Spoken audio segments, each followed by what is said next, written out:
ना तकलीफ होती है, तकलीफ होती है। अभी हजरत ने एक बात पूछी कि बताइए कि रिचार्ज कितने का होता है, तो छोटे से बड़े तक सब ने बता दिया था महीने भर का रिचार्ज। लेकिन अगर आपसे कोई ये पूछे कि गाजा से या फिलिस्तीन से हमारा रिश्ता क्या है, कितने लोग जानते हैं? कितने लोगों को पता है उस जमीन से हमारा रिश्ता क्या है? बस इतना समझ लो, फिलिस्तीन वो जमीन है जिस जमीन पे जाके मेरे महबूब ने नबियों की इमामत फरमाई है। वो जमीन है। मस्जिद अक्सा वो मकान है जहां से महबूब अर्शों की सैर के लिए तशरीफ लेकर के, इसका तज़किरा हमारे कुरान में है और इसका इश्क हमारे सीनों में रहना चाहिए। सारे लोग इश्क करते हैं ना, फिलिस्तीन से मोहब्बत है ना सबको, बोले जरा कितनों को है? सबको है ना। मगर एक बात बताओ, जिनके घर के अंदर लाश पड़ी हो वो डांस नहीं किया करते? जिनके घर के अंदर ऐसी लाशें हो कि जिन लाशों पे सर सलामत ना हो, वो अपने शहरों के दिन अय्याशियां और बदमाशियां नहीं किया करते? जिनके घरों के अंदर बेटियों के सरों के दुपट्टे बच्चों के कफन बन गए हों, वो अपने घर की शादियों के अंदर बेटियों के दुपट्टे और उनके ठुमकों पर रक्स नहीं किया करते? अगर तुम्हें दर्द है ना अक्सा से, अहद करो आज के बाद किसी शादी के अंदर हमारे डीजे नहीं बजेंगे, कई गाने नहीं बजेंगे। और तुम्हें खुदा का वास्ता, तुम आज भी अपने ऐश में डूबे हो, अपने ऐशो इशरत में डूबे हुए हो। मैं कभी सोचता हूं, कभी ख्याल आता, जब दुआ के लिए हाथ उठते हैं ना, मुझे बगदाद वाला गौस याद आता है। एक दिन मैं सोचने लगा, यही बगदाद वाला जब घर से पढ़ने के लिए गया, सरकारे गौसे पाक फरमाते हैं बड़ी भूख लगी थी, इतनी भूख थी कि मैं खुद निकल गया दरिया के किनारे, ताकि मुझे जो लोग सब्जी धोने के लिए किनारे पे आते हैं उनकी फेंकी हुई कुछ सब्जी मिल जाए। कहते मैं गया, मैंने देखा मुझसे पहले कुछ भूखे लोग वहां पर थे। कहते बस मैंने उनको देखा और पलट आया, कहीं ऐसा ना हो कि जिस चीज की तलाश में ये आए हैं उसी की तलाश में मैं आया हूं और वो चीज मुझे मिल जाए, इनमें से कोई मेरी वजह से भूखा रह जाए, इनमें से मेरी वजह से कोई भूखा रह जाए। ये सरकारे गौसे पाक का किरदार। और हमारी कौम अभी तक करामतों के ढोल बजा रही है। याद रखिए, करामतें सुन के कोई वली नहीं बना। अगर वली बनोगे तो उनके अखलाक और उनके किरदार को पढ़ने के बाद अल्लाह तुम्हें विलायत अता फरमाएगा।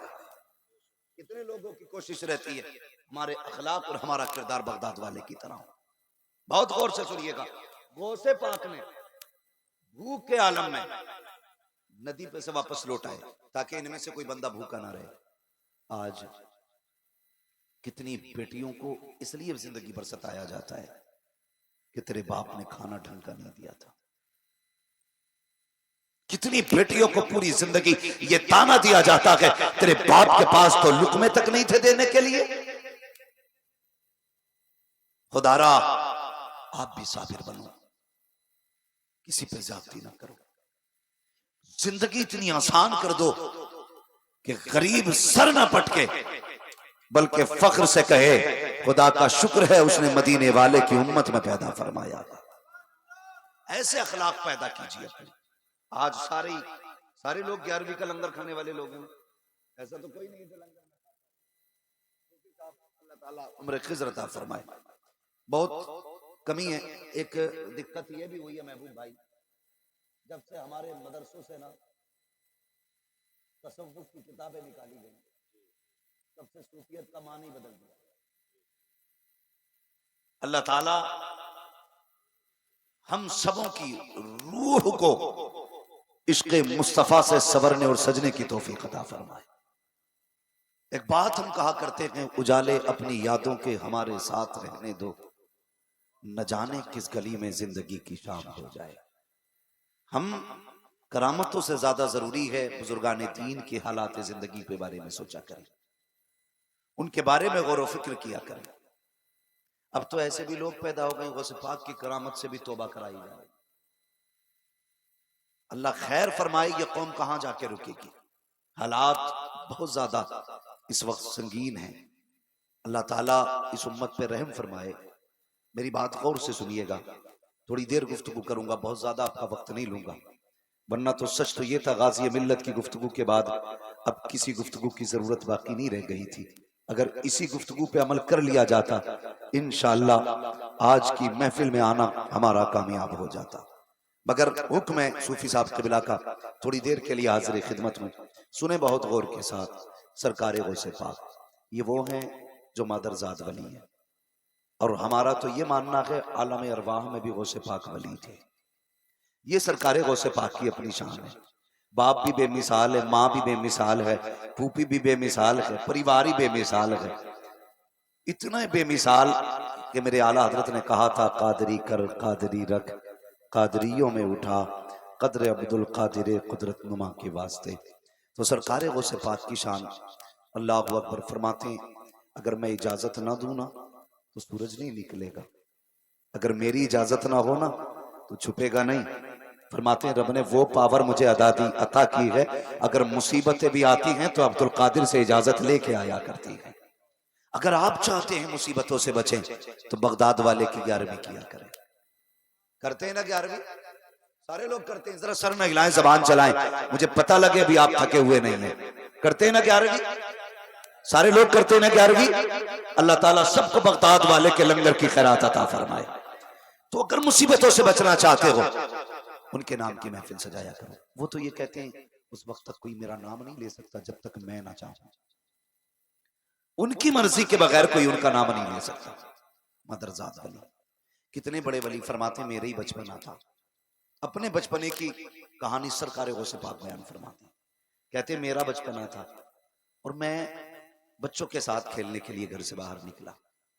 जैसे ही घर से बाहर गया ना तो मैंने बच्चों को देखा, उन्होंने एक बैल को घेर रखा था, एक बैल। और बच्चे बचपना सब जानते हैं, ऐसा घेर लिया कि बैल कहीं निकल नहीं पा रहा था।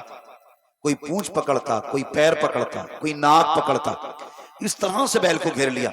वो पाक फरमाते मैंने भी जाके पूंछ पकड़ ली। कहते जैसी पूंछ को हाथ लगाया ना, बैल ने मेरी तरफ देखा, कहने लगा अब्दुल कादिर तुम तो सोचो, तुम्हें तो इसके लिए पैदा नहीं किया गया था ना, तुम्हें तो इसके लिए पैदा नहीं किया गया था। मुझे हैरत होती है, हमने सिर्फ करामतों पे ख्याल किया। सरकार गौसे पाक फरमाते हैं जैसी बैल ने कहा तुम्हें इसके लिए पैदा नहीं किया गया था, मैं डर गया, तोड़ के घर में गया, सहमा हुआ था, छुप के घर के अंदर लेट गया।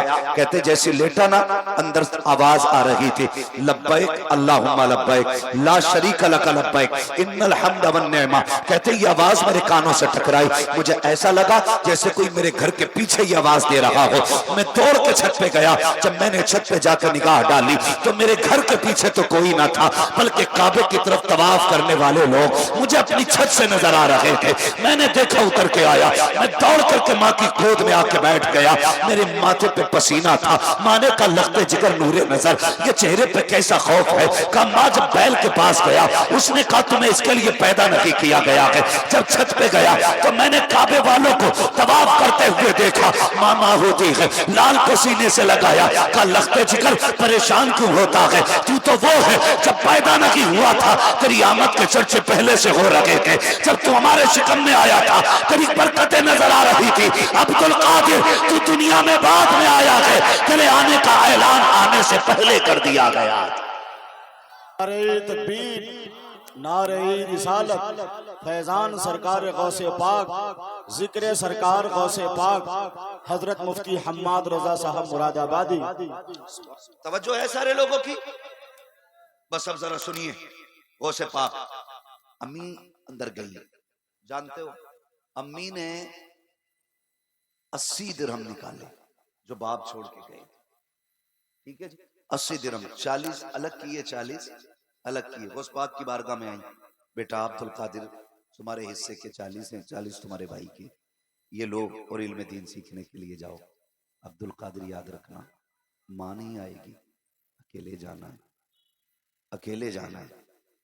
जैसे इतना सुना सरकार गौसे पाक माँ का चेहरा देखने लगे, कहने लगे जैसे आपकी मर्जी है। सरकार गौसे पाक जब चलने लगे, सरकार गौसे पाक की अम्मी जानती थी आज के बाद अब्दुल कादिर से मुलाकात नहीं होगी। आपने आवाज दी अब्दुल कादिर जी अम्मी आ मेरे सीने से लग जा, जब तुम परदेश जाते हो माएं मुड़ मुड़ के देखा करती हैं, एक बार तो मेरा बेटा मुझे देख ले, लेकिन तुम बीवी को 10 बार पलट के देखते हो, एक बार पलट के मां को नहीं देख सकते। तुम्हें खुदा का वास्ता घर से निकला करो, सबसे आखिर में मां से मुलाकात किया करो, और जब घर में आया करो सबसे पहले मां से मुलाकात किया करो। सरकार गौसे पाक को मां ने बुलाया, अब्दुल कादिर जी अम्मी मेरे सीने से लग जा, 3 बार बुलाया। जब पलट के जाने लगे उसके बाद मां ने क्या कहा था, अब्दुल कादिर जरा हाथ में हाथ दें, कहा अम्मी क्या करना है, का एक वादा करना है। सरकार गौसे पाक ने मां के हाथ में हाथ दिया और मां वादा ले रही है, अब्दुल कादिर वादा कर कभी झूठ नहीं बोलोगे। सरकार गौसे पाक ने वादा किया, वाकया सुनाना मकसद नहीं है, सबको बात मालूम है, बच्चा बच्चा जानता है। सरकार गौसे पाक ने मां के हाथ में हाथ देख करके वादा किया, सब जानते हैं। घर से निकल गए, डाकुओं ने लूटा, सबको लूटा गया। सरकार गौसे पाक से भी पूछा गया था, बच्चे तुझ पे भी कुछ है, तो गौसे पाक ने क्या फरमाया था, हाँ मेरे पास भी सोने के सिक्के हैं। अल्लाह अकबर, तलाशी ली गई, फिर कहीं नहीं मिले थे, परेशान हो गए, सबको लूट करके सरदार के पास गए, कहा सरदार सबको लूट लाए हैं। डाकुओं के सरदार ने कहा कोई बचा तो नहीं है, कहा एक बच्चा बचा है जो कहता कि मेरे पास सिक्के हैं, लेकिन तलाश करते हैं तो नहीं मिलते हैं, कहा बुला के लाओ। सरकार गौसे पाक को डाकुओं के सरदार ने बुलाया और बुलाने के बाद कहा था, बेटे क्या तुम्हारे पास सोने के सिक्के हैं? सरकार गौसे पाक ने फरमाया था, हाँ मेरे पास 40 सिक्के हैं। कहा किधर है? आपने अपनी सदरी खोली और लिखित वो सिलाई दिखाई, कहा मेरी माँ ने ये सिलाई लगा दी है। जब सिलाई को तोड़ा गया, सिक्के जमीन पे खन खन करके गिरे। उस डाकुओं के सरदार ने कहा था, ए बेटे अगर झूठ बोल देते तो ये सिक्के बच जाते, तुमने झूठ क्यों नहीं बोला? मेरे बड़े पीर ने कहा था, जब मैं घर से चला था मेरी माँ ने हाथ में हाथ लेके कहा था, अब्दुल कादिर झूठ ना बोलना। अल्लाह अकबर, आज मैं तुमसे पूछना चाहता हूँ, जब तुम घर से निकला करते हो, ईशा का बाद हो या मगरिब का बाद, माँ कहती है बेटे कहाँ जा रहे हो? कहते हो बस अभी आ रहा हूँ। कभी 12 बज जाते हैं, कभी 1 बज जाता है, माँ से झूठ बोल के घर से निकलते हो, तुम्हें गैरत क्यों नहीं आती है? मगरिब के बाद घर से जाते हो और कहते हो बस अभी आया। यार तू तो यारों के साथ बैठ करके चौराहे पे चाय पी रहा है, तुझे पता है तू यारों के साथ होटल पे खाना खा रहा है। जिस माँ से कह के आया था अभी आऊंगा पलट करके, उस माँ ने तेरी वजह से खाना नहीं खाया है, उस माँ ने तेरी वजह से अभी तक एक लुकमा हलक से नहीं उतारा है, और तुम माँ से बातें करके झूठ बोला करते हो। हया आनी चाहिए, गैरत आनी चाहिए। माँ से कभी झूठे वादे ना किया करो, जो माँ के कहा करो वही करके दिखाया करो। माँ कहती है कब आना है? बस अभी आया। और कहते हो माँ बेवकूफ है, नादान माँ बेवकूफ नहीं होती है, ये तो इतनी चालाक है, जब तू बोल नहीं सकता था तेरे रोने से तेरी भूख पहचान लेती थी, जब तेरी जबान पे जुमले नहीं आते थे तेरे आंसुओं से दर्द का अंदाजा लगा लेती थी। तुझे माँ बेवकूफ लगती है, खुदा की कसम ये बेवकूफ नहीं हो सकती है। इसने तेरी नब्ज पकड़ के बता दिया था, आज बुखार देखना होता है, लैब में ब्लड डाला जाता है, मशीनें चेक करके कहती है इसके बुखार का ये आलम है, मगर सलाम कर माँ की अक्ल को। तेरी कलाई पकड़ के कहती थी मेरे लाल को बुखार हो गया है, तेरे तलवे छू के कहती थी पानी की सिकाई की जरूरत है, जब तेरी सांसें अटक रही थी लोग कहते थे ऑक्सीजन देंगे, माँ ने कहा था मेरे सीने पे डाल दो, मेरे बेटे के लिए सबसे बड़ी ऑक्सीजन मेरी सीने की धड़कन होती है। आज तुम कह दिया करते हो माँ बेवकूफ होती है, जरा हाथ रख के तो बता प्यारे, सीने पे हाथ रख, माँ को बेवकूफ कहता है? सोच तो सकी, जिस दिन तुम माँ के शिकम में आया उसी दिन से माँ ने मर्जी का खाना छोड़ दिया था। जब वो खाती थी उसे पलटी होती थी, कहा नहीं नहीं कुछ नहीं खाना है, मेरा बच्चा सलामत रखे। तूने 6 माह माँ के शिकम में गुजारे, माँ ने उल्टा लेटना बंद कर दिया। और यार तुम बाजार जाया करते हो, 5 किलो का थैला लेकर के आते हो, तुम्हारे बाजू थक जाया करते हैं, इधर थैला उधर जूता, बीवी से कहते हो ला जल्दी से पानी। मुझे बता तो सकी, तू 5 किलो का थैला 2 घंटे टांग लेता है, तेरे बाजू दर्द करते हैं, उस माँ को क्या कहेगा जिसने 9 महीने तक तेरा बोझ अपने पेट में संभाल के रखा, लेकिन कभी तुझे फेंका नहीं था, अपनी मर्जी का खाना छोड़ बैठी ताकि बच्चा सलामत रखे, उल्टी लेट नहीं सकती थी ताकि बच्चा सलामत रखे। एक दिन दर्द से हुआ, बच्चे की विलादत का दर्द हुआ, लोगों ने कहा बच्चे की पैदाइश होने वाली है, उठाया हॉस्पिटल लेकर के गए। डॉक्टरों ने कहा इसकी नॉर्मल डिलीवरी नहीं हो सकती है, इसका पेट काटा जाएगा। ये अभी माँ को नहीं पता बातें क्या हो रही है। दूर खड़े होकर के लोग बातें कर रहे थे और कह रहे थे पेट काटा जाना है। अल्लाह अकबर। जब माँ के कानों तक ये आवाज आती है, बता तो सकी या तो बच्चा बचेगा या औरत बचेगी, तुझे किसको बचाना है? तो उस वक्त माँ कहती है मैं रहूं ना रहूं, मेरे लाल को बचा लेना, मेरे बच्चों को बचा लेना। ये माँ हुआ करती है। खुदा की कसम, तुम बीवी के सामने माँ को 100 रुपए देते हुए डरते हो, कहीं बीवी का लहजा ना बदल जाए, कहीं उसको गुस्सा ना आ जाए। तुम बीवी के डर से माँ को एक वक्त की दवा नहीं ला के देते। जरा पूछ तो सही माँ से, जब डॉक्टर ने कहा था तेरा बेटा बचेगा नहीं, अगर ऑपरेशन नहीं किया गया तो ये मर जाएगा, माँ ने कहा ठीक है तैयार हूं, मेरा ऑपरेशन किया जाए। यहां तक तो खैर थी। उसके बाद एक फार्म लाया जाता है, का इस पे अंगूठा लगाना है। माँ थी सादा थी, उसने कहा इसमें क्या लिखा है? कौन पूरा फार्म पढ़ के बताता? डॉक्टर ने कहा इसमें लिखा है अगर ऑपरेशन के दरमियान तू मर गई तो हमारी गारंटी नहीं है। खुदा की कसम, जब वो फार्म लाया जाता है, हर रिश्तेदार की आंख में आंसू है, सारे भाई रो रहे हैं, सारी बहनें रो रही है, माँ भी रो रही है खातून की, लेकिन माँ नहीं रोती है, उसे बच्चे की पैदाइश की खुशी होती है। अपनी जान का सौदा किया, वो तुझे क्या लगता है तू यूं की दुनिया में आया है? माँ ने पेट की 7 खाले कटवाई है, तब तुझे जिंदगी मिली है। अगर एहसान अदा करना है इतना कर लेना, जो भी माँ कहे कभी उसको टाला नहीं करना। ये माँ होती है। तुम वादे करके भूल जाते हो माँ से। तुम्हें गैरत आनी चाहिए, हमें शर्म आनी चाहिए। और उसके बावजूद भी हजरत जी, लो नौजवानों, बूढ़े से लेके जवान तक, ऊपर से लेके नीचे तक चैलेंज है मेरा। जो तजर्बा कर चुके हैं और जो नहीं किए हैं वो तजर्बा कर लेना। मेरी बात याद रखो, अगर तू खाने के वक्त घर पे ना आए तो तेरे आने तक खाने पे इंतजार सिर्फ मां कर सकती है, सिर्फ मां कर सकती है। जिस दिन मां सफेद कफन में लिपट के चली गई ना, किसी को दस्तरखान पे तेरा इंतजार नहीं होगा, कोई तेरी राह नहीं तकेगा, कोई नहीं पूछेगा कहां है। बीवी कहेगी होशियार है, शोहर जब आएगा किचन से निकाल के खा लेगा। लेकिन मां है, जब उसे बच्चे कहते हैं अम्मा खा ले, का नहीं अभी तेरा भाई नहीं आया है, जब तक वो नहीं आ जाता मेरे हलक से लुकमा नहीं उतरने वाला। मां होती है। आज हम झूठ बोलते हैं मां से, धोखा करते मां के साथ। खुदा का वास्ता मां की इज्जत किया करो, मां की कदर किया करो। दुनिया में इस जात जैसी कोई जात नहीं मिलने वाली, नहीं मिलने वाली है। पीर कितना भी बड़ा पीर क्यों ना हो, चाहे वो गौसे आजम क्यों ना हो, मां मां होती है। हाँ, मां हुआ करती है। इज्जत किया करो मां की। और माफ कीजिएगा, सिर्फ मां की इज्जत नहीं करनी है, हमें बाप की भी इज्जत करनी है। हमने सिर्फ मां की फजीलतें सुन सुन के मां के लिए एसी लगवा रखी है, अब्बा को बाहर पेड़ के नीचे बैठा रखा है। मुझे बताइए, खुद सोचो, मां के कदमों के नीचे बोले। मैं आपसे हाथ उठवा के सुभान अल्लाह कहने का दावा नहीं करूंगा, इसलिए कि मैं इतना जानता हूं, बात दिल पे निकलती है तो सदा खुद ब खुद निकलती है। अगर बात दिल पे ना लगे तो हाथ उठवाने से कोई नतीजा नहीं है। ये बातें दिल पे लिख के लेके जाना। मां के कदमों के नीचे बाप जन्नत का दरवाजा। हम सिर्फ अम्मी की खिदमत करते और अब्बा पड़ा है पेड़ के नीचे।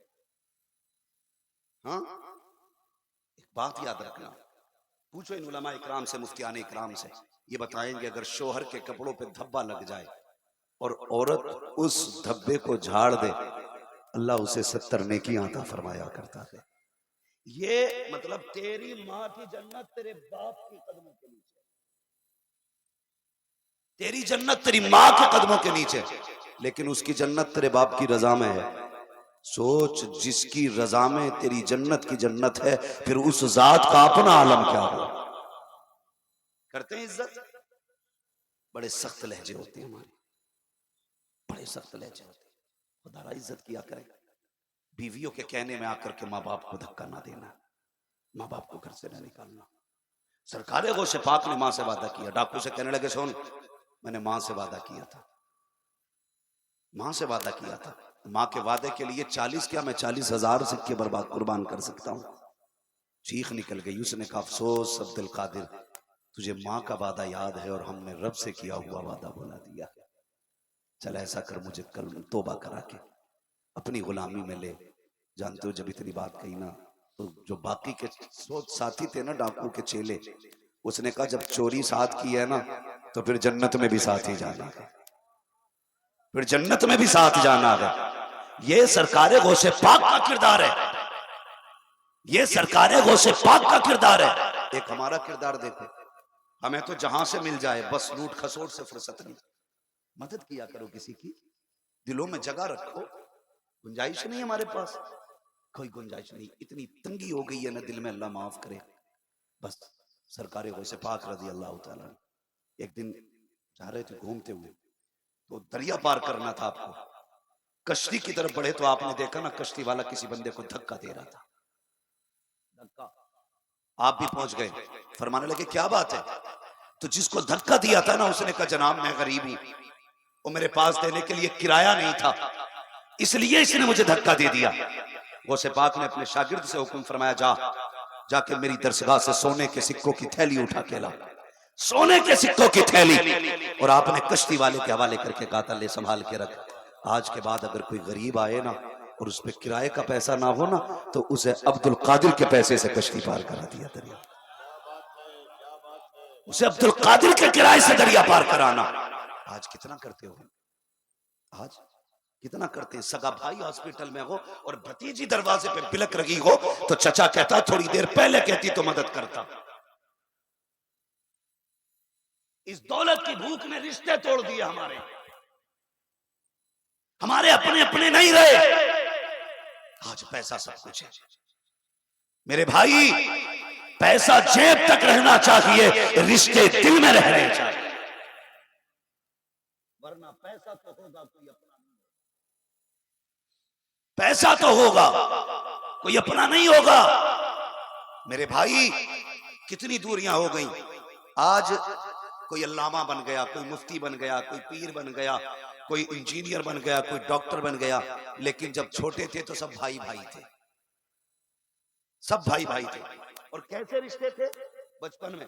ऐसे रिश्ते थे, अगर दो भाई अलग अलग स्कूल में पढ़ते थे, एक पहले आ जाता था और एक बाद में आता था, तो जो पहले आता था माँ उसे खाना देती थी, कहती थी बेटे खा ले, वो कहता था नहीं, जब तक वो भाई नहीं आ जाता मैं खाना नहीं खाऊंगा। कौन थे ये? भाई भाई थे, भाई भाई थे। अगर कोई चीज आई, माँ ने एक बेटे को दी तो उसने दूसरा हाथ फैला दिया, माँ ये मेरा हिस्सा था, मेरे भाई का हिस्सा भी दिया जाए। ये बचपन था हमारा। अगर किसी ने बचपन में हमारे तमाचा मार दिया तो भले दूसरा भाई छोटा क्यों ना हो, हमारे लिए लड़ जाता था।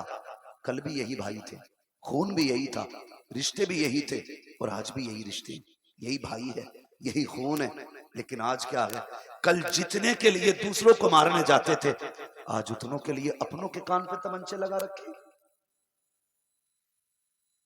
कल जिस बात के लिए दूसरों से लड़ते थे, आज तुमने वही कयामत अपनों पे ठा रखी है। क्यों हुआ ऐसा? तो जवाब सिर्फ यही है, जब तक दौलत दिल में नहीं थी तब तक रिश्ते दिल में थे, और जब दौलत दिल में आ गई तो रिश्ते दिल से निकल गए। ये दौलत कुछ नहीं है, इसके पीछे ऐसे ना जाना कि अपनों को भूल जाओ। दिलों में जगह रखा करो, गुंजाइश रखा करो, अपनों पे खर्च किया करो। याद रखना, कभी कभी दवाएं वो काम नहीं करती हैं जो दुआएं काम कर जाया करती हैं, जो दुआएं काम कर जाती हैं। लेकिन दुआ लेता ही कौन है? सूफी साहब। अरे वो उन्हें क्या पता, वो तो तारीख दुनिया है, उसके बाद चल रहे हैं।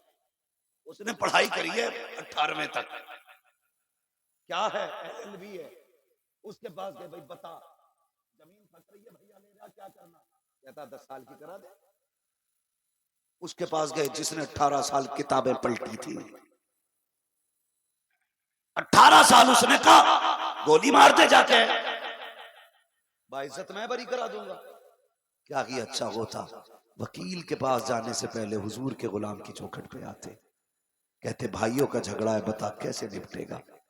ये कहते छोड़, जो पैगाम मुस्तफा ने दिया है उस पे अमल कर लो, तुम्हारे घर भी आबाद रहेंगे और जिंदगानियां भी आबाद रहेंगी। लेकिन दुआएं लेता ही कौन है? अरे छोड़ो यार, उन्हें क्या पता, उन्हें क्या आता है वीजा और वीसा कितना होता है, ये कभी ना सोचना। मैंने एक बात कही, जो दवाएं नहीं करती हैं वो दुआएं कर जाती हैं, दुआएं कर जाती। एक बंदा था, उसे कैंसर की बीमारी थी, कैंसर की बीमारी। वो पैसे वाला बहुत था, अल्लाह ने बड़ी दौलत से उसे नवाजा था, बड़ा घमंड था। डॉक्टर के पास गया, चेकअप कीजिए, डॉक्टर ने कहा कैंसर है। तो उसने कहा तो क्या हुआ, इसको निकाल के फेंकिए और जो कुछ दूसरा पड़ना डाल दीजिए। डॉक्टर ने कहा देखिए हम कोशिश करेंगे लेकिन गारंटी नहीं है बच जाओ। बोला इतना पैसा हो तो वे नहीं बचेंगे, आप काम कीजिए। डॉक्टर ने काफी इलाज किया लेकिन ठीक नहीं हुआ। जब डॉक्टर ने कहा भाई अब तुम्हारे कुछ दिन बचे, घर चले जाओ, उसने सोचा मर तो रहे हैं, चलो किसी सूफी साहब के पास चल जाए। अल्लाह वाले के पास आ गया, कहने लगा ऐसे ऐसे बीमारी है, डॉक्टर ने लाइलाज कर दिया है, अब क्या करना है। तो दीवाने की नजरों को जहां देख रहा है, दीवाना खुदा जाने कहां देख रहा है। लड़के मसला ही खत्म है, अब तो डॉक्टर कह रहे बचना ही नहीं है। मुस्कुरा के कहने लगे कहां का रहने वाला, फला मुल्क का। घर कब से नहीं गया, का 35 साल हो गए। रिश्तेदारों से कब से नहीं मिला, का 35 साल से। का दौलत कितनी है, का बेहिसाब है। कहने लगे अपने वतन जा। का क्यों, का 1 महीने तक सारे रिश्तेदारों को दावत किया। कितने दिन तक, का इससे क्या होगा, का जाना जो हम कह रहे हैं वो कर। कहने लगा डॉक्टर ने कहा 15 दिन में मरने वाला है, आप 1 महीने के लिए भेज रहे हैं, 10 दिन कम से कम बच्चों में तो रहने दो। फरमाने लगे फिर तेरी मर्जी है, एक वो इलाज है जो तुझे दुनिया के तबीब ने बताया है, ये वो इलाज है जो हमें मदीने वाले हबीब ने बताया है। किसकी सुननी अब तू जा। उसने कहा लो मर तो रहे हैं, चलो फिर बाबा की भी मान लेते। आया अपने वतन, 1 महीना सारे रिश्तेदारों को खाना खिलाया, 1 महीना। हालत जान रहे आज, मेहमान आ जाए, दस्तरखान बिछा होता और देखा रिश्तेदार आ गए, दस्तरखान उठा के, लल्ली उठा के रखो ले अब बाद नहीं खानी। तुम्हारे फूफा आ गए, लो भाई बाद में खाया। पहले लोग कैसे होते थे, मेहमान आया बिस्मिल्लाह, दस्तरखान लगाया जाए, आज मेहमान आ गया। ये होते थे हालात। कह रहे पीर साहब तावीज दे दो, बरकत नहीं हो रही, बरकत होगी कहां से, सांप बन के तो बैठे हो तुम, ना किसी को एक दाना देने के ना खिलाने के। अल्लाह अकबर, दिलों में जगह पैदा करें, दिलों के अंदर गुंजाइश पैदा करें।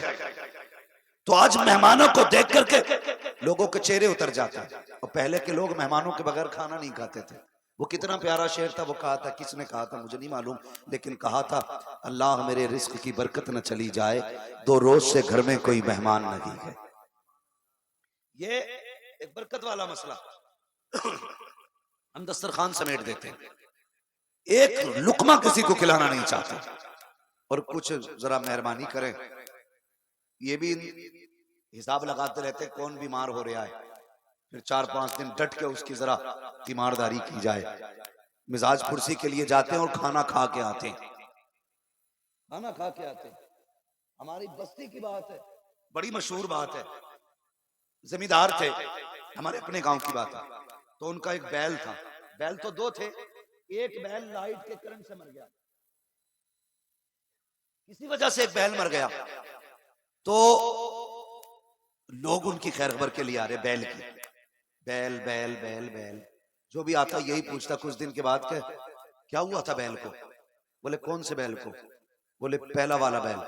गुस्से में एक दिन कहने लगे पहले को सब पूछ रहे हो, दूसरा भी पूछो उसका क्या हुआ है। बोले उसका क्या हुआ, बोले पहला मर गया था, दूसरे को तुम खा गए। अगर किसी की मिजाज फुर्सी के लिए जाया करो ना, तो रोटी खाने इसे ही कहते हैं मरे हुए पे दौलाते सवार करना।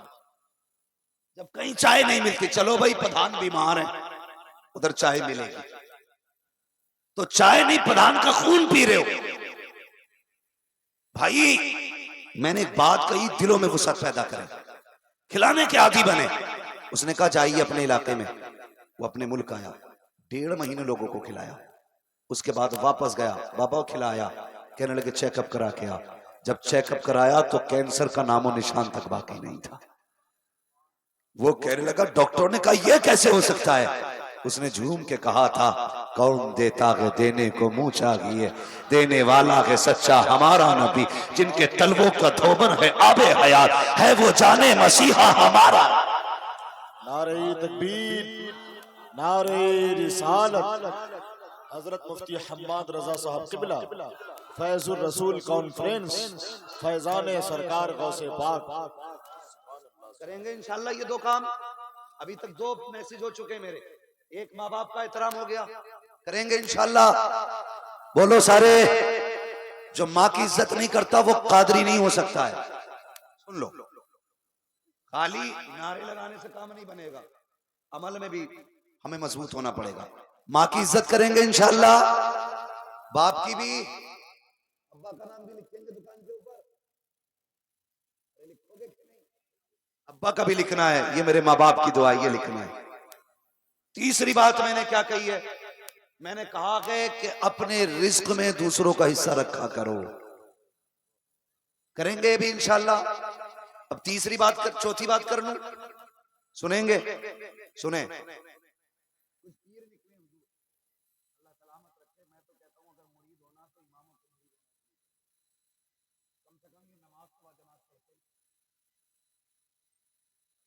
बात है, इमामों से मुरीद हुआ करो, ये पक्के नमाजी होते हैं। एक पीर निकला, वो कह रहा मेरा मुरीद है तो फिर नमाज की जरूरत ही नहीं, माज़अल्लाह। एक पीर है मुरादाबाद में, उसने कहा मालूम क्या कहा? उसने ऐलान किया, उसने कहा कि नमाज मुर्दों की पढ़ी जाती है, माज़अल्लाह, अल्लाह तो जिंदा है। एक फिरका ऐसा है, ये सारे सुन्नियों के बीच से निकलने वाले फिरके, पीरा मुरीदी वाले फिरके। वो फिरका ये कहता है कि जब नमाज पढ़ो तो रुकू में यूं मुंह रखा करो, सजदे में भी यूं मुंह रखा करो। उससे पूछा क्यों? कहा कि जब नियत बांधी तो कहा था मुंह मेरा तरफ काबे शरीफ के, ऐसे कर लिया तो मुंह फिर जाएगा, तो वो सजदे में भी थोड़ी रख रहे। अजीब मसला है, तरबूज से रखते हैं सजदे में लोग, तो ये तबाही है। जानते हो सरकारे गौसे पाक अलहमा कह रहे गौसवती का तेरा, मर के भी चैन से सोता नहीं मारा तेरा। आपने एक पैर पे खड़े होकर के पूरा कुरान मुकम्मल किया काबे शरीफ में। रब ने फरमाया अब्दुल कादिर मांग, क्या मांगना चाहता है? तो कहा था मालिक जो मैं चाहता हूं वो तू खूब जानता है। कहीं आज तू कह हम देंगे। कहा फिर वादा कर, जो मेरा होगा वो तेरा होगा। वादा ले आज मुझसे, जो मेरा होगा वो तेरा होगा। रब ने फरमाया अब्दुल कादिर वादा रहा, जो तेरा होगा वो मेरा होगा। कहा मालिक ये भी बता, क्या कोई कादरी जहन्नम में जाएगा? कहा अब्दुल कादिर मुझे मेरी इज्जत की कसम है, जो कादरी होगा उस वक्त तक मौत नहीं दूंगा जब तक उसे तौबा की तौफीक अता नहीं कर दी जाए। ये शान कादरियों की, वो किसकी वजह से? और जोर से, गौसे पाक। भाई मैं मुवाजना नहीं कर सकता और मेरी औकात नहीं, मैं छटंकी भर आदमी किलो भर का क्या अंदाजा लगाऊंगा। एक बुजुर्ग का मानने वाला, एक आलिम दीन की तकरीर की मुखालफत सोशल मीडिया के जरिए कर रहा है, और वो भी किस चीज की? उनका ये फरमान कदमी हाज़िही अला रक़बती कुल्ली वलिय्यिल्लाह। समझ गए होंगे लोग, नाम लूंगा तो कलेजे फट जाएंगे। याद रखना, यहां भी कादरियों का चर्चा है, वहां भी कादरियों का चर्चा लगेगा। याद रखिएगा, जो वली कब्ल हुए बाद हुए या होंगे, सब अदब रखते हैं दिल में मेरे मौला तेरा। पीर साहब तो अदब रख रहे हैं और मुरीद देखो। होश में रहना बेटे, सोशल मीडिया तक मेरी आवाज तुझ तक पहुंचेगी, हर जगह उंगली कर लेना, लेकिन कादरियों के मामलात में आके जबान मत खोलना। गौसे पाक फरमाते हैं जो मेरे मुरीद से लड़ता उसकी लड़ाई मुझसे है, और जब उनके कुत्ते का शेर मुकाबला नहीं कर सकते तो बगदाद वाले अब्दुल कादिर का मुकाबला कौन कर सकता है? और कादरियों सब्र किया करो, अपने मामले बगदाद वाले पे छोड़ दिया करो। छोड़ दिया करो, इसलिए कि हमारे मामलात को संभालने के लिए सरकार को से पाक है। मुझ पे कितने लोगों ने फतवे लगाए, कितने वीडियो मेरे खिलाफ बनाते, क्या क्या नहीं करते, आज तक मैंने कोई जुमला नहीं कहा। क्यों जानते हो? मैं कोई लावारिस नहीं हूं, मेरा वारिस बगदाद में मौजूद है और मेरे मामलात उनके हवाले रहते हैं। खुदा का शुक्र है नीचा करने वाले जमीन में घुस गए और उनका फैज है दिन ब दिन हम आसमानों पे छाते जाए। इसलिए अपने मामला सरकार को से पाक पे छोड़ो, सरकार को से पाक पे। तो वो हालात देखो, सरकार को से पाक। मैं आपसे गुजारिश करूंगा ऐसे ढोंगे पीरियों से बचना जो ये बात कहते हैं जी हमारे हो गए तो फिर किसी की जरूरत नहीं है। ये शान सरकार को से पाक की है, जो कादरी होगा वो जहन्नम में नहीं जाएगा, अल्लाह ताला उसे तौबा की तौफीक देगा। ऐसे बहुत सारे वाकयात मेरे जहन में हैं, लेकिन वाकया बताना मकसद नहीं है, बस कुछ पैगाम दे के जाना चाहता हूँ। रात काफी तेजी से बढ़ रही है, वक्त गुजरने वाला है, इतनी रात तक आप जागे हुए हैं और बैठे हुए हैं। अल्लाह आपकी नजरों को सलामत रखे, नस्लों को सलामत रखे। नौजवानों, दो पानी ऐसे होते हैं जो बड़े काम के होते हैं। एक ट्यूबवेल का पानी होता है जो फसलें संवार देता है, एक रात को मुसल्ले पे गिरने वाला आंसुओं का पानी होता है जो नस्लें संवार देता है। ये दोनों पानी बड़े कीमती, एक पानी जो फसलें संवारता है, एक पानी जो नस्लें संवारता है। इन दोनों पानियों को मजबूती से थामना सरकार से पाक। शेख सादी शिराजी रहमतुल्लाह तआला अलैह फरमाते हैं कि काबे शरीफ के तवाफ में लोग मसरूफ थे, कोई अपने लिए कुछ मांग रहा था, कोई कुछ मांग रहा था। का उसी भीड़ में एक ऐसा शख्स भी था जो रो रो के अपने गुनाहों की माफी मांग रहा था और इस दर्द से रो रहा था कि लोग अपनी दुआएं करना भूल गए और सब उसकी तरफ मुतवज्जे हुए। सबने कहा मालिक ये इतना गुनाहगार है तो इसे बख्श दे।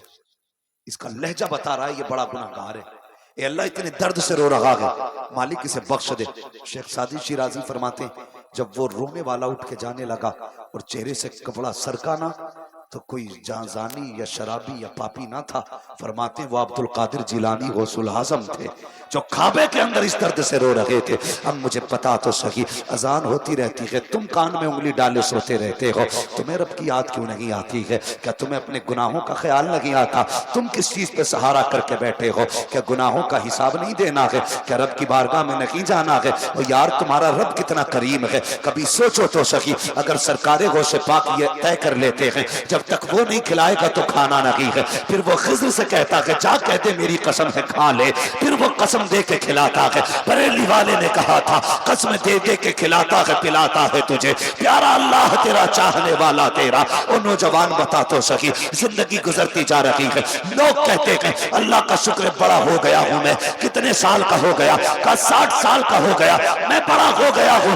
नादान अगर 60 का है तो बड़ा नहीं हुआ है, तू छोटा हो गया है। अब बहुत कम बची है तेरी जिंदगी। बड़े वो होते हैं जो छोटे होते हैं, जो बड़े हो जाते हैं वो छोटे रह जाते हैं। इस चीज का जन्मदिन न बना कि 40 साल का हो गया, 60 साल का हो गया, केक न काट। अगर उम्र 60 साल आ गई है, आंसू निकाल ले, मुसल्ला बिछा ले, रब को रो के दिखा दे, कहते मालिक पापों में जिंदगी गुजरी है, अब तो राजी हो जा। आवाज आती है हम तो माइल बकरम है, कोई साइल ही नहीं, राह दिखलाए किसे रह रहे मंजिल ही नहीं। नारे तकबीर, नारे रिसालत, फैजान सरकार गौसे पाक, फैजान आला हजरत। सारे बुजुर्ग रोते रहे और यहाँ पीर को रोटी खिलाओ तो रोटी यहाँ खा रहे और नमाज पढ़ने मदीने शरीफ जा रहे। ऐसी बेवकूफ मुरीद होते हैं बाहर खड़े होकर कहते हैं हजूर मदीने में है, और जबकि हजूर खर्राटे ले रहे हैं। हालत है, डरो अल्लाह से, आखिरत की तैयारी करो। वो इतना करीम है ना, इतना करीम है। वो कहता चल 60 साल गुजार लिए तूने ना मेरी नाफरमानी में, अब भी लौट आ, अब भी लौट आ। हिसाब नहीं लेना है मुझे, बस मुझे 2 आंसू गिरा के दिखा दे, मैं तेरे 60 साल के गुनाहों पे अपनी बख्शिश का कलम फेर दूंगा। गए हम उसकी चौखट पे पलट के, गए हम उसकी बारगाह में। सोचो तो सही वो कितना प्यार करता। वो पूछा था किसी ने, किसी से बता तू जन्नत में जाएगा कि जहन्नम में? उसने कहा जन्नत में। कहा बड़े दावे से कह रहा है? कहा हाँ। कहा क्यों, ये इतना मजबूत दावा कैसे? उसने कहा यार अगर बता, मेरे हिसाब को मेरा रब मेरी माँ के हवाले कर दे, गुनाह कितने भी होंगे मेरी माँ मुझे जहन्नम में डालेगी? उसने कहा नहीं, उसने कहा अगर माँ जहन्नम में नहीं डाल सकती तो वो रब जो 70 माओं से ज्यादा प्यार करता है वो बंदे को जहन्नम में कैसे डाल सकता है। उसने कहा अब मैं आपसे सिर्फ इतना कहना चाहता हूँ, हमारा रब इतना करीम है, वो 70 माओं से ज्यादा प्यार करता है। तुम रोटी के लिए अमीर की चौखट पे गए, पैसों के लिए अमीरों के दरवाजे पे गए, कभी अपने रब के आगे मुसल्ला बिछाया? कभी उससे मांगे तुमने 2 लुक़मे? खुदा की कसम ये दुनिया वाले देंगे तो दे के जलील कर देंगे, लेकिन वो ऐसा है जब देता है ना तो जलील नहीं करता है बल्कि इज्जतें बढ़ा दिया करता है और कहता अगर तुम्हें ऐसे ना मिले ना तो फिर मदीने आ जाना मेरे महबूब की चौखट पे, वहां बैठ के मांगना, और फिर जब वहां से मिलेगा हुजूर क्या देते हैं, कौन देता है देने को मुझे, देने वाला है सच्चा हमारा नबी, उनकी सखावत मंगतों का हाथ उठते ही दाता की देन थी, पूरी कबूल और अर्ज में बस हाथ भर की है। गुनाहों से तौबा करो, बचो और निकलो गुनाहों के दलदल से, रब को राजी करो। आज भी मौत आ सकती है, कल भी मौत आ सकती है, वक्त का कुछ पता नहीं है, कब सांसों की माला टूट जाए और ये सांसें मोती बन के बिखर जाएं, कुछ नहीं पता है। हादसे हो रहे हैं नौजवानों, चलते फिरते एक्सीडेंट हो जाते हैं, रोड से चिपक जाते हैं लोग, पहचान नहीं होती है तो फिर आधार कार्ड बताता है क्या होना है, चेहरे ऐसे बना लो, आधार कार्ड ना हो तुम्हारे चेहरे की वजाकता बना बता दे ये लवारिस नहीं है, ये मदीने वाले का गुलाम लेटा हुआ है। ऐसा अखलाक अपना बनाओ, ऐसा किरदार अपना बनाओ।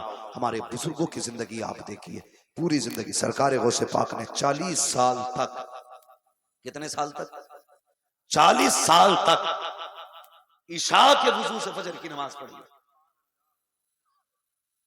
ईशा के वुजू से फजर की नमाज जाते हम लोग, जाते मस्जिद में, सोचो तो सही क्या बनना है हमारा, क्या होगा हमारा। अल्लाह से रिश्ते मजबूत करो, ताल्लुकात मजबूत करो। हमारी सबसे बड़ी पावर वाली चीज सजदा है और यही हमारे पास नहीं है, लिहाजा सजदों के आदी बने, नमाजों के पाबंद बने और अपने रिश्ते अल्लाह और उसके रसूल से जोड़ें। कोशिश ये करें कि हम अल्लाह वालों के करीब बैठा करेंगे, उलमा के करीब बैठा करें, तज़किया नफ्स करें, अपने आप को संवारें, अपना ज़ाहिर भी संवारें, अपना बातिन भी संवारें। अमीर बनना चाहते हो गरीबों को खिलाया करो, जन्नत में जाना चाहते हो अपने आमाल को अपने आंसुओं के पानी से धुला करो। कभी रात को उठ के रब को आवाज़ दिया करो, कभी दिन में मुसल्ले बिछा लिया करो, कभी आवाज़ दे के अपने रब की रहमतों के दरवाज़ों को दस्तक दिया करो। खुदा की कसम अगर वो राज़ी हो जाएगा तुम्हारी दुनिया भी कामयाब हो जाएगी, आखिरत भी कामयाब हो जाएगी। ये चौथा मेरा मैसेज था कि इंशाअल्लाहुल अज़ीज़ हमें अपने गुनाहों का मुहासबा भी करना है, अपने गुनाहों से तौबा करनी है, अल्लाह और उसकी रसूल की रजा के लिए जिंदगी गुजारनी है। भले ही हम फाके से रह जाएं लेकिन अल्लाह की मखलूक को परेशान नहीं करेंगे। बोले इंशाअल्लाह। ये सारे मैसेजेस आज के आप याद रखिएगा। फरमाएगा या अय्युहल्लज़ीना आमनू कू अनफुसकुम व अहलिकुम नारा, ए ईमान वालों अपने आप को और अपने घर वालों को जहन्नम की आग से बचाइए। याद रखिएगा जब सिर्फ फिलिस्तीन के लिए दुआ करने से काम नहीं चलेगा, उसके लिए आप जितना जो कुछ हो सके कीजिएगा। और यहूद और नसारा की हर चीज से, इनकी तरीके से, अखलाक से, जो इन्होंने लिबास दिया है उससे भी हमें बचना है। जिनके चेहरों पे दाढ़ियां नहीं है वो दाढ़ी रख के बता दो हम हुजूर वाले हैं, यहूद और नसारा की तरह नहीं है। कुर्ते पजामे पहनना शुरू कर दो और ऐलान कर दो हमें यहूदियों वाला लिबास नहीं चाहिए, हमें मदीने वाले मुस्तफ़ा वाला लिबास चाहिए। ये हर तरीके से हमें इनसे नफरत करनी है, हर तरीके से हमें इनसे बचना है। ऐ ईमान वालों अपने आप को और अपने घर वालों को जहन्नम की आग से बचाओ। सारी बातें मेरी जहन में रखिएगा। माँ बाप की इज्जत करनी है और किसी का हक नहीं खाना है और गुनाहों से तौबा करनी है, अपने रिस्क में दूसरों का हिस्सा रखना है। ये सारा अमल बगदाद वाले गौसुल आज़म का है। और 11वीं का दिन आए उनके नाम पे लंगर कीजिएगा और सबको ये बताइएगा कि सरकार गौसे पाक के जो दामन से वाबस्ता हो जाता है वो यहाँ भी बेफिक्र हो जाता है, वहाँ भी बेफिक्र हो जाता है। लेकिन सिर्फ ये नारे ना लगाइएगा गौस का दामन नहीं छोड़ेंगे, जब बात गौस की आया करे तो कहा करो नमाज नहीं छोड़ेंगे, ज़कात नहीं छोड़ेंगे, हज भी करेंगे इंशाअल्लाहुल अज़ीज़। अल्लाह और उसके रसूल के फरमान के मुताबिक अपने चेहरों को सजाएंगे, करेंगे इंशाअल्लाह ये सारे काम। अल्लाह ताला मेरी गुफ्तगू पे पहले मुझे अमल की तौफीक अता फरमाए, उसके बाद पूरी उम्मत मुस्लिमा को अमल खैर की तौफीक अता फरमाए। व जो हुए गलतों को माफ़ फरमाए रब्बे कायनात। ज़िंदगी ने दिया साथ, फिर होगी मुलाकात। चमन रहा फूल खिलेंगे, ज़िंदगी रही फिर मिलेंगे। मुसाफिर हैं बेमुसाफिर हो तुम भी, किसी मोड़ पर फिर मुलाकात होगी। सारे लोग कलमा शरीफ पढ़ लीजिए, ला इलाहा इल्लल्लाहु मुहम्मद रसूलुल्लाह व मा अलैना इल्लल बलाग। अस्सलामु अलैकुम व रहमतुल्लाहि व बरकातुहू।